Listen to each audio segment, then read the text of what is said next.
दोस्तों अभी भी हाँ क्या सर। दोस्तों मैं आपके समक्ष अखंड भारत राष्ट्र निर्माण संगठन जिसका कि आविर्भाव अभी कुछ समय पूर्व हुआ था के एक प्रतिनिधि के नाते आपसे कुछ संवाद करना चाहता हूँ। संवाद इसलिए जरूरी है कि जब इस संगठन को बनाने का विचार मेरे जैसे कुछ व्यक्तियों के दिमाग में आया, उसके पीछे कुछ ऐसी घटनाएं थी जिन्होंने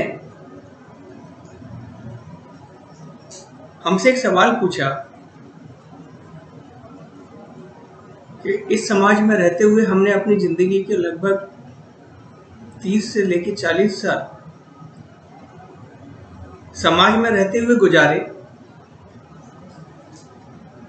समाज ने हमें बहुत कुछ दिया। ये ईश्वर की बहुत बड़ी कृपा थी कि हमें एक अच्छे संस्कारवान परिवार में जन्म मिला, अच्छे माता पिता मिले। उन्होंने हमें जो उनकी सीमित क्षमताएं थी उस क्षमताओं के अंतर्गत अच्छी शिक्षा दी। शिक्षा से ज्यादा अच्छे संस्कार दिए। ईश्वर की बड़ी अनुकंपा हुई। अच्छी शिक्षा हासिल करने के पश्चात हमें एक अच्छा कार्य करने को मिला। हमारी क्षमताएं बढ़ी और हम अपनी पूरी क्षमता के साथ हमें जो भी जिम्मेदारी दी गई वो जिम्मेदारी हमने बड़ी अच्छी तरीके से निर्वाह की। और आज भी मैं और मेरे जैसे लोग हम अपनी जिम्मेदारी अपने समाज के प्रति निर्वाह करते हैं, लेकिन फिर भी कहीं ना कहीं ऐसा लगता है कि जो समाज ने हमें बहुत कुछ दिया वो समाज को वापस देने का समय है। हमें अपने अनुभव को जो हमने पिछले 30 से 40 साल के दौरान अर्जित किया है उस अनुभव को हम समाज को दें। उस अनुभव से जो जो चीज हमने सीखी वो आज समाज की वर्तमान दशा को, वर्तमान स्थिति को संभालने में लगाएं। जब हम लोगों ने बैठ के विचार विमर्श किया तो लगा कि इसके लिए हमें सामाजिक और राजनीतिक तौर पर एक संगठन बनाने की आवश्यकता है, जिस संगठन के माध्यम से हम लोगों तक पहुंचे, अपनी बात पहुंचाएं। लेकिन इसके पहले एक बहुत जरूरी विषय था। हमें सबसे पहले ये पता लगाना जरूरी था कि आज समाज को आवश्यकता क्या है। हम लोगों ने, जिसमें तकरीबन हजारों की तादाद में डॉक्टर्स, इंजीनियर्स, एडवोकेट्स, समाज सुधारक और समाज के विभिन्न अंगों के लोग थे, हम लोगों ने बैठ के इस पर गहन विचार मंथन किया। विचार मंथन के पश्चात कुछ चीजें निकल के आई कि जब हम आजाद हुए तो उस समय के हमारे आजादी के स्वतंत्रता सेनानी लोग जो थे, सबके मन में एक बड़ी परिकल्पना थी कि हम अपने देश को आजाद करके मेहनत करेंगे, ईमानदारी से आगे बढ़ाएंगे, हमारे देश का जनमानस है उसका कल्याण हो, ऐसी योजनाएं बनाएंगे। और राष्ट्रपिता महात्मा गांधी ने राम राज्य की परिकल्पना कर डाली कि मेरा देश राम राज्य की तरह हो। जब हम राम राज्य की कसौटी पर हमारे देश की वर्तमान स्थिति को परखते हैं तो हमें पता लगता है कि हम राम राज्य के दूर दूर तक भी कहीं नजदीक नहीं हैं।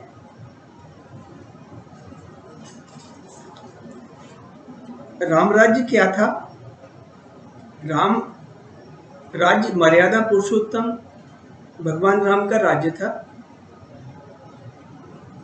भगवान राम वो व्यक्ति थे पुरुषों में उत्तम, मर्यादा का पालन करने वाले। इसके कई उदाहरण रामायण में, रामचरितमानस में उद्धृत हैं। लेकिन जो मुख्य फीचर था राम राज्य का, जो राम राज्य की मुख्य विशेषता थी, वो क्या थी? मैं आपके समक्ष एक दोहा रामचरितमानस से आपके समक्ष उद्धृत करना चाहूंगा, जो राम राज्य को पूरी तरह से परिभाषित करता है कि राम राज्य था क्या। दैहिक दैविक भौतिक तापा, राम राज्य काहू ही नहीं व्यापा, सब नर करई परस्पर प्रीति, चलई स्वधर्म निरवस्वत नीति, चारहु चरण धर्म जग माही, पूरी रहा सपने मन माही।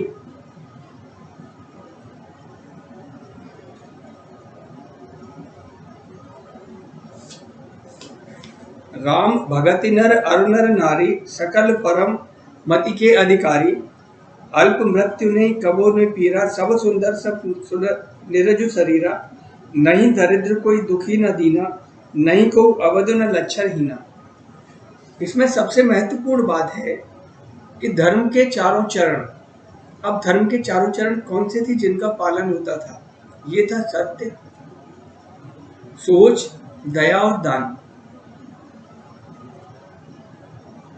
इन चारों लक्षणों से धर्म बनता है। वो धर्म कोई भी हो, नाम अलग अलग है। उसको हम हिंदुइज्म का नाम दे सकते हैं, वही इस्लाम है, वही क्रिश्चियनिटी है, वही जैन धर्म है, वही सिख धर्म है और वही बौद्ध धर्म है। किसी भी धर्म में ये चार लक्षण हर धर्म में मौजूद होते हैं: सत्य, सोच, दया और दान। लेकिन आज के समाज में इन चारों लक्षणों का पूर्णतया अभाव है। कुछ गिने चुने लोग शायद इन लक्षणों को मानते हैं, सत्य बोलते हैं, सोच भी अच्छी है, दया भी है उनके मन में और दान भी करते हैं, लेकिन पूरे समाज में नहीं है।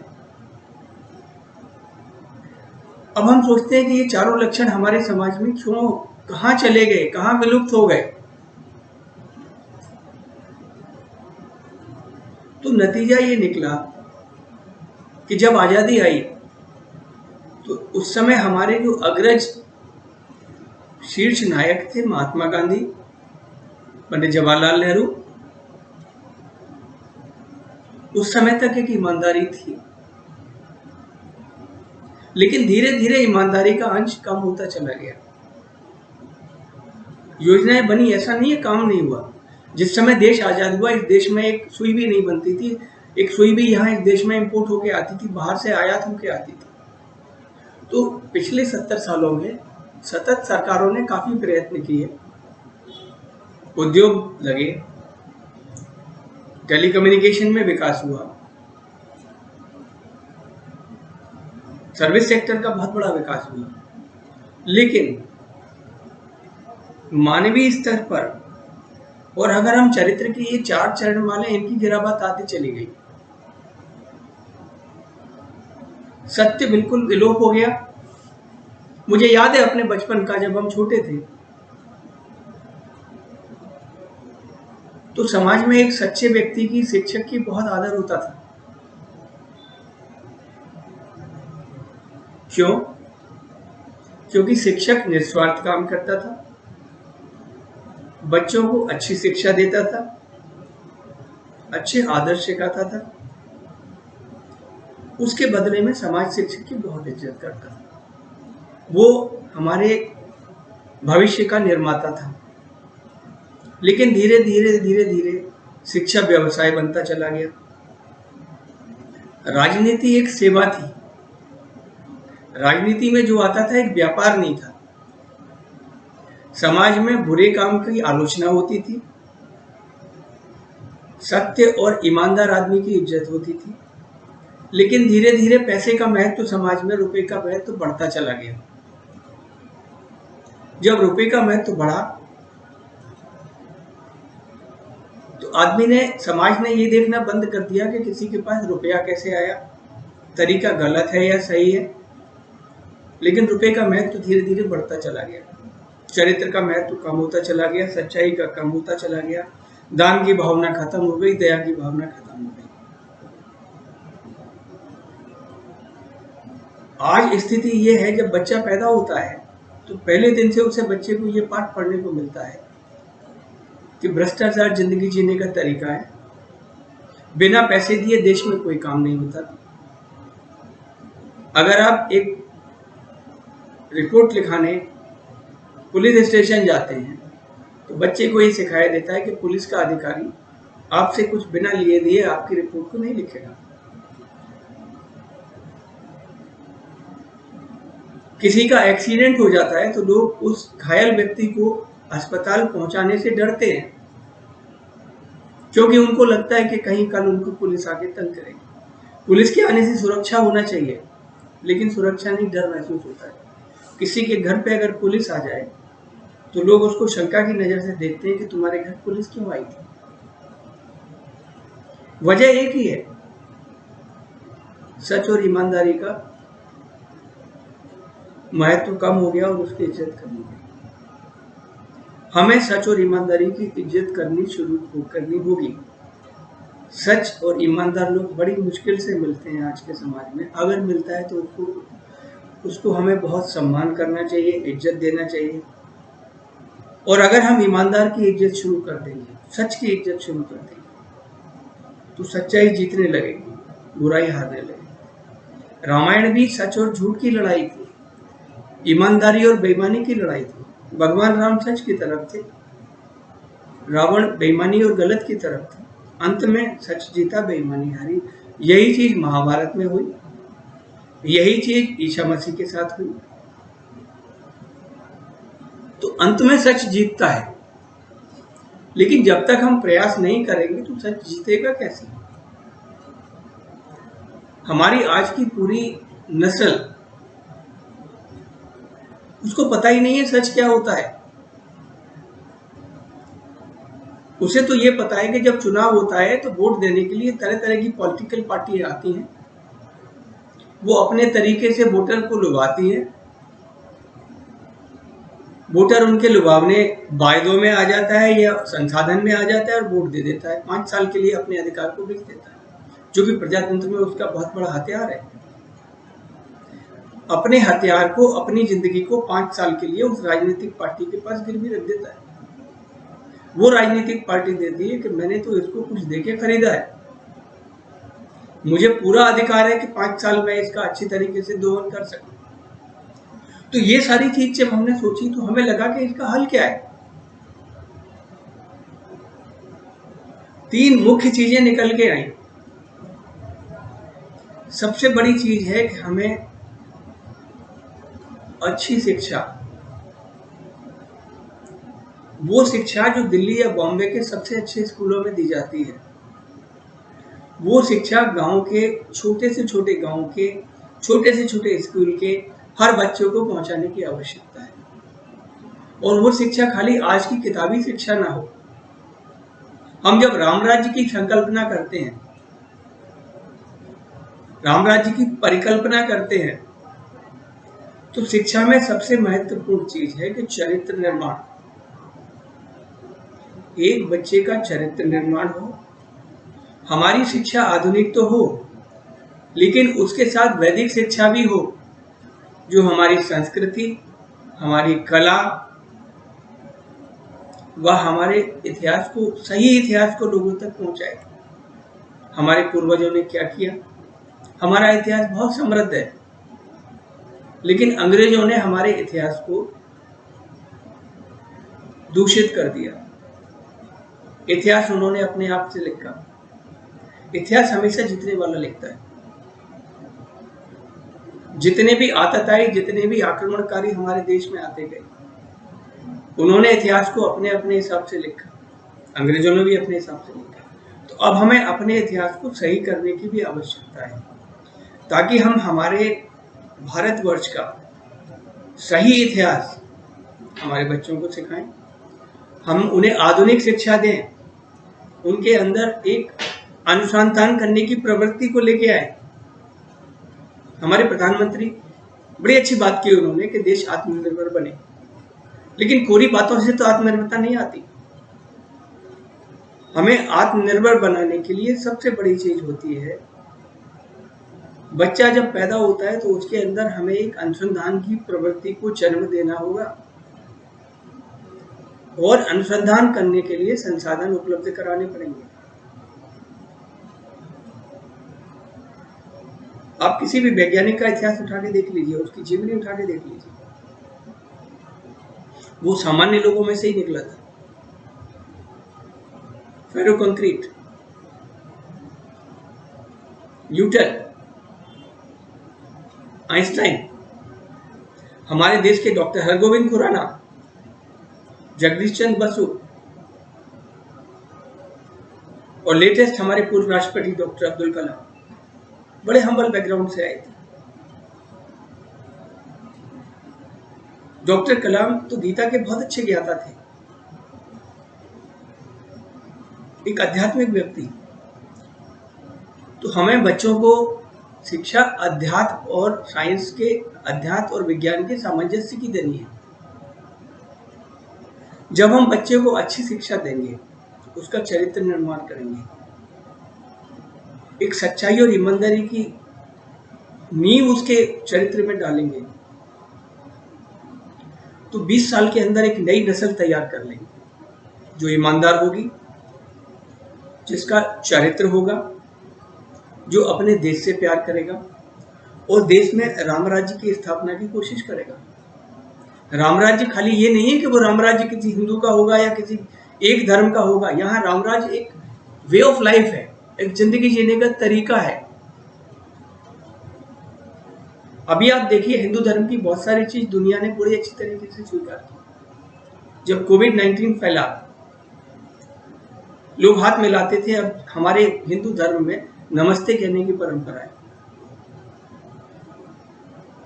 नमस्ते से इन्फेक्शन नहीं लगता, सोशल डिस्टेंसिंग बनी रहती है। हम राम राम करते हैं, मतलब हम ईश्वर का नाम तो लेते हैं, लेकिन ईश्वर का नाम सामने वाले के कानों में भी पहुंचता है, मधुर लगता है। तो नाम ईश्वर का किसी भी नाम से लिया जाए, वो अल्लाह अकबर हो या जीसस का नाम हो या भगवान बुद्ध का नाम हो या भगवान महावीर का नाम हो, भगवान का नाम तो पहुंचता है, मन को शांति मिलती है। तो सबसे बड़ी चीज है बच्चों का चरित्र निर्माण और अच्छी शिक्षा। तो अखंड भारत राष्ट्र निर्माण संगठन का सबसे पहला मकसद है कि हम शिक्षा ऐसी बनाएं, उस शिक्षा को हर गांव के बच्चे को लगभग मुफ्त या बहुत कम खर्चे पर पहुंचाएं, ताकि हमारा देश, अगली जनरेशन जो 20 साल के बाद तैयार होगी, वो ईमानदार हो, सत्य और निष्ठा पर चले, अच्छे वैज्ञानिक बने, डॉक्टर्स बने, इंजीनियर्स बने, और सबसे बड़ी चीज है उनके अंदर देशभक्ति की भावना हो। पार्टी का नाम आप सोचिए कि अखंड भारत क्यों? अगर आप भारत की हिस्ट्री उठा के देखेंगे, अगर भारत का इतिहास उठा के देखेंगे, ये पूरी दुनिया भारत थी किसी जमाने में।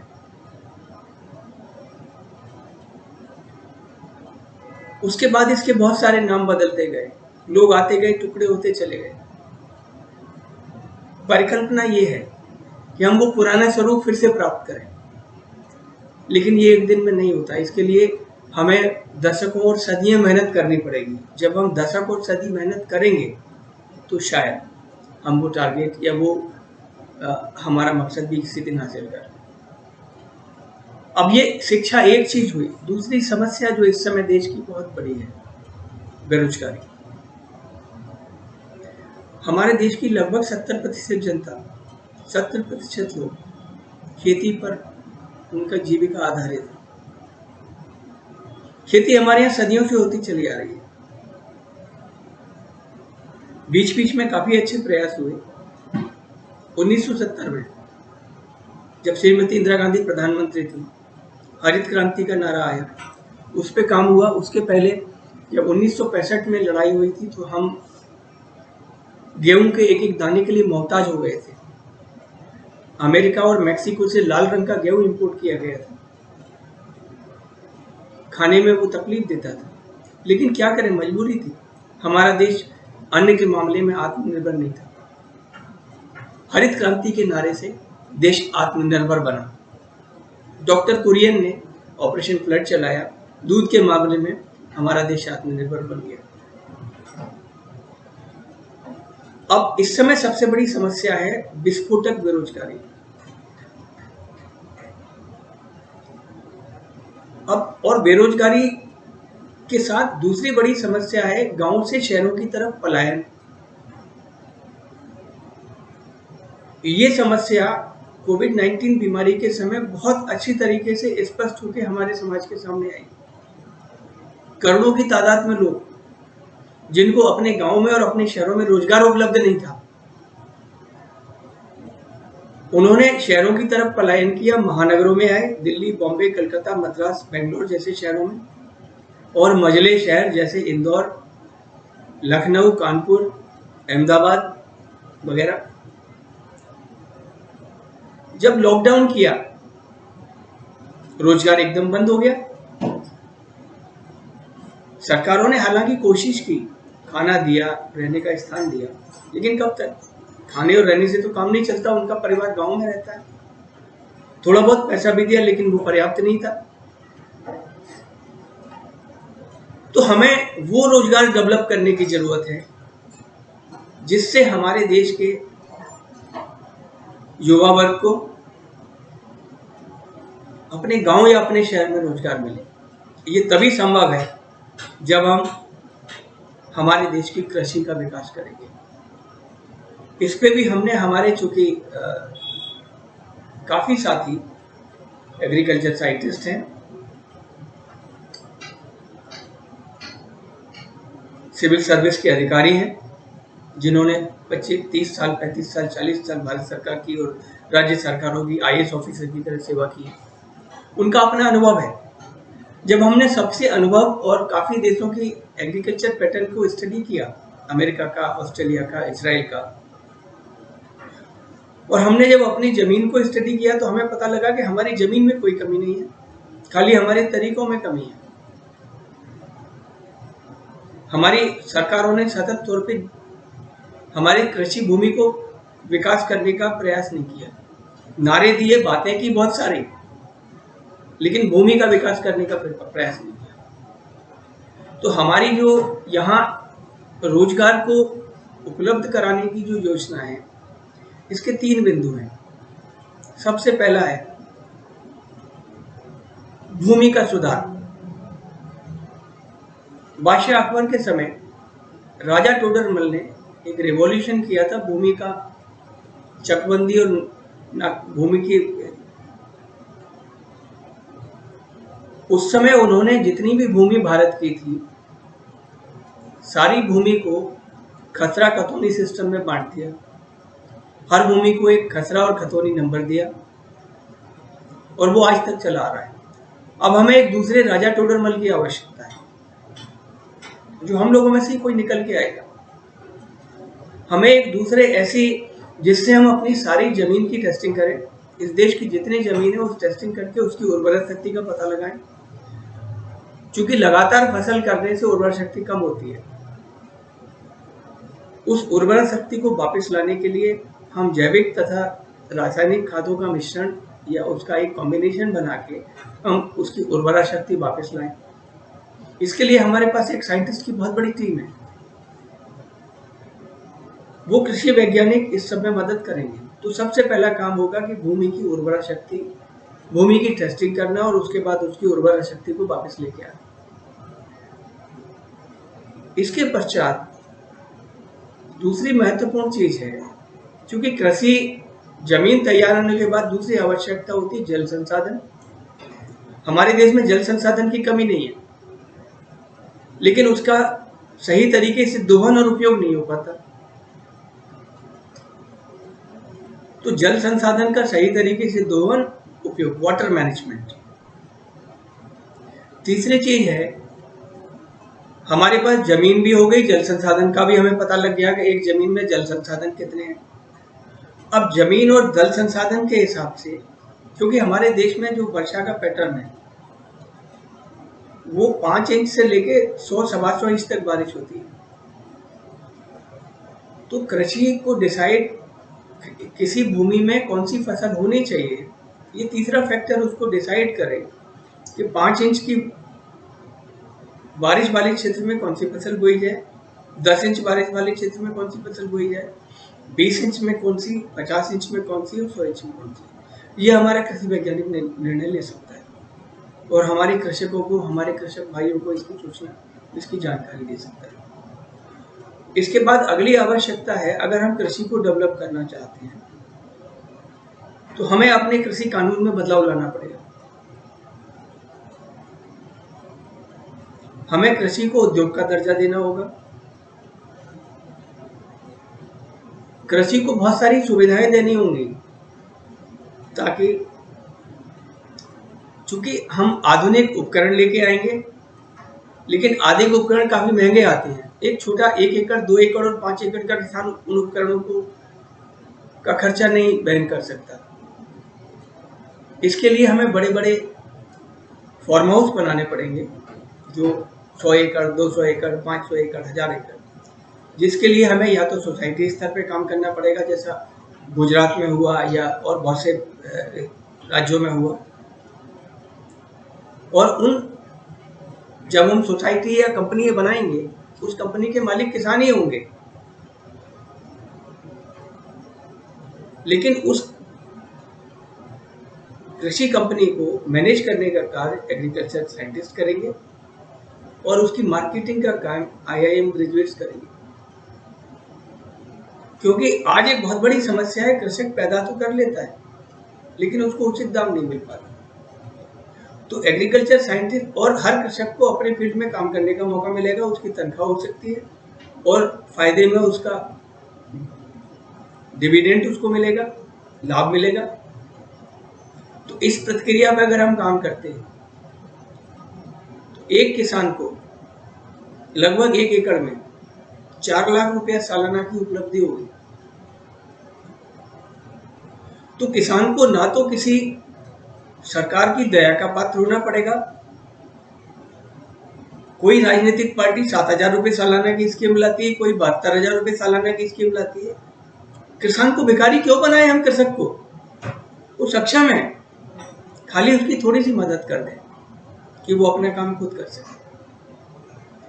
अब इसके बाद हमने अगर इस स्कीम पे काम किया, हमारी उपज 2 गुनी, 3 गुनी, 4 गुनी, 5 गुनी तक बढ़ सकती है।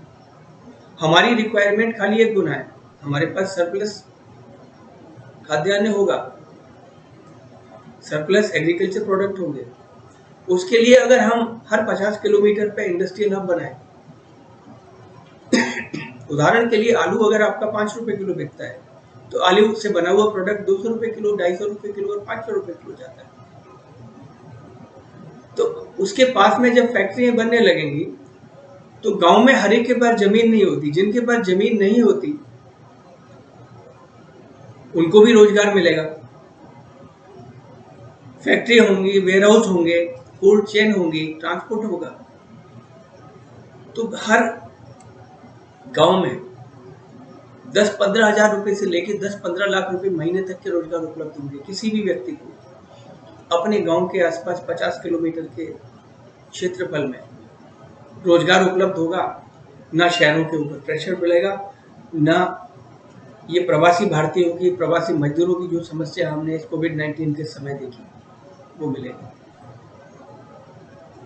हर आदमी संपन्न होगा, हम राम राज्य की परिकल्पना को साकार कर पाएंगे।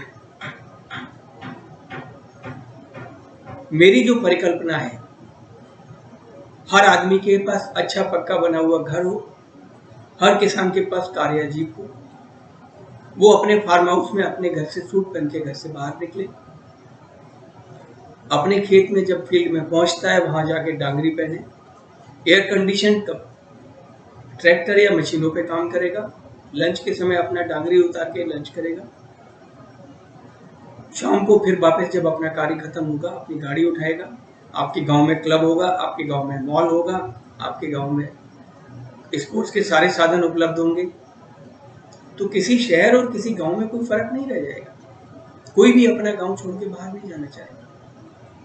ये राम राज्य की परिकल्पना है जो साकार हो सकती है, लेकिन हमें इस सब के लिए जुड़ना पड़ेगा। अभी मैंने आपके सामने पहली मुलाकात में एक कंसेप्ट आपके सामने रखा है। इस कंसेप्ट को मैं धीरे धीरे आगे की मुलाकातों में हर हफ्ते कोशिश करूंगा कि आपसे एक मुलाकात करूं और हर हफ्ते एक एक चीज का डिटेलिंग आपको बताते चले जाएंगे। आप उसको परखिए, देखिए, जानिए, आपके सवाल करिए। मैं आपके साथ लाइव भी होगा, आप अपने सवाल कर सकते हैं। हमारी पूरी टीम आपके सामने होगी जो आपके हर क्षेत्र के विशेषज्ञ होंगे जो आपके सवालों का जवाब देंगे। फिर उसके बाद हम आपके शहर, आपके गांव में आके आपसे मुलाकात करेंगे, आप लोगों को साथ में जोड़ेंगे और जोड़ने के बाद ये एक विचारधारा है। हम खाली एक सूत्र का काम कर रहे हैं।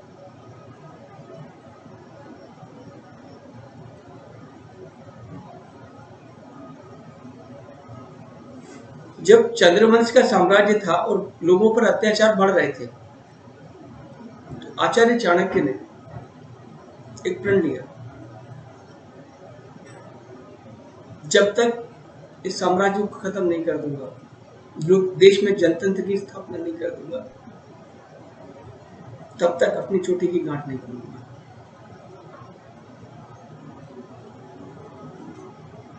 तो यहां आज हम सब लोग प्रण लें,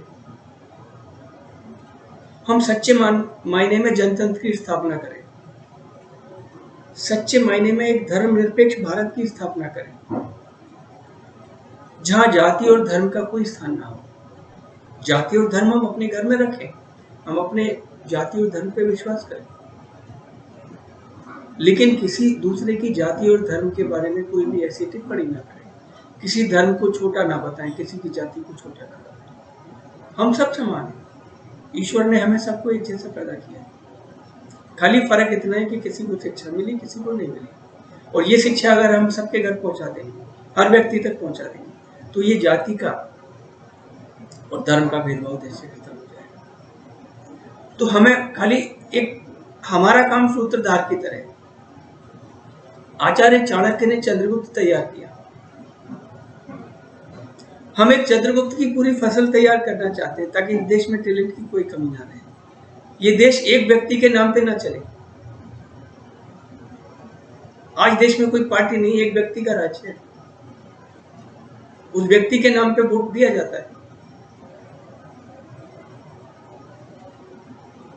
वो व्यक्ति बिल्कुल शान से कहता है कि वोट डाल दीजिए, मेरे पास पहुंच जाएगा। ये स्थिति नहीं होनी चाहिए। आचार्य चाणक्य आधुनिक भारत में प्रजातंत्र लाने वाले व्यक्ति थे। अगर आप गुप्त साम्राज्य के समय का इतिहास पढ़ेंगे, जनसभाएं हुआ करती थी, पंचायत हुआ करती थी, महापंचायत होती थी, नीचे से लिया हुआ निर्णय राज्य के राजा तक पहुंचता था, राजा बाध्य था। हम अपने निर्णय खुद लें। पंचायत राज बहुत अच्छा निर्णय था, स्वर्गीय राजीव गांधी पंचायत राज लाए थे देश में, उनकी परिकल्पना बहुत अच्छी थी, लेकिन अच्छा नहीं हुआ। पंचायत राज के माध्यम से भ्रष्टाचार ग्रास रूट लेवल तक पहुंच गया। अब पंचायत के चुनाव में करोड़ों रुपए खर्च होने लगे, जो कि करोड़ों रुपए का फंड आता है, उसमें कमीशन खाने। एक सबसे महत्वपूर्ण बात है, आज मैं आपसे अपनी आखिरी बात कह के आज विदा लेना चाहूंगा कि हमें अपने देश से, हमारे देश की राजनीति से पहले तो इसको व्यापार बनने से रोकना है। ये व्यापार बन चुका है आज। राजनीति फिर से सेवा बने। इस राजनीति में वो लोग आए जिन्होंने अपनी जिंदगी में सब कुछ हासिल कर लिया, जिन्हें पैसे की आवश्यकता नहीं है, वो खाली सेवा करना चाहते हैं। राजनीति में आने के बाद किसी की राजनीतिक की आमदनी या इनकम बढ़नी नहीं चाहिए।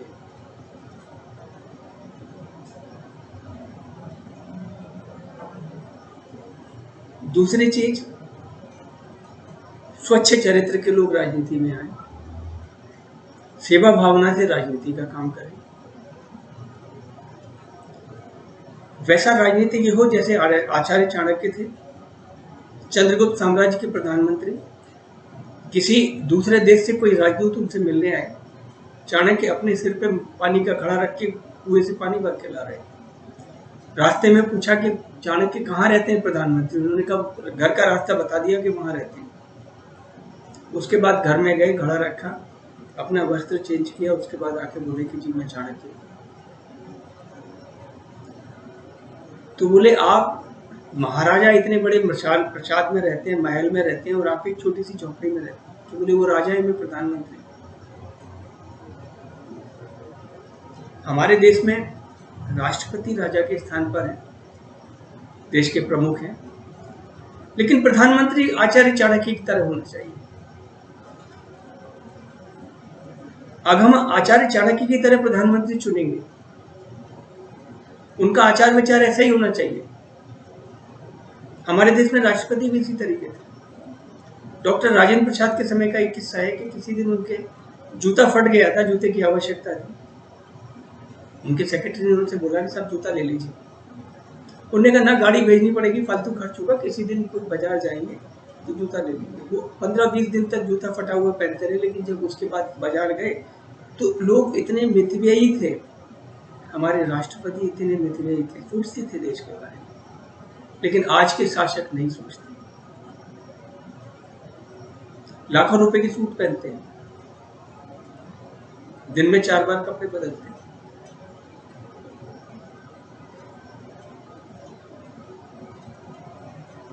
तो हमें कथनी और करनी में अंतर वाले राजनेता नहीं चाहिए।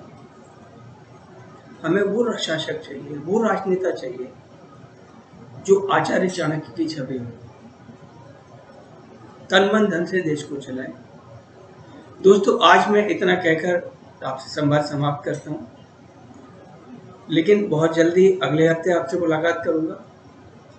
आपको भविष्य की अपनी संगठन की योजनाएं बताऊंगा, आप हमसे कैसे जुड़ सकते हैं इसके बारे में बातचीत होगी। हम आपकी समस्याओं पे, आपके प्रश्नों पे कैसे विचार कर सकते हैं इस पे बात होगी। धन्यवाद।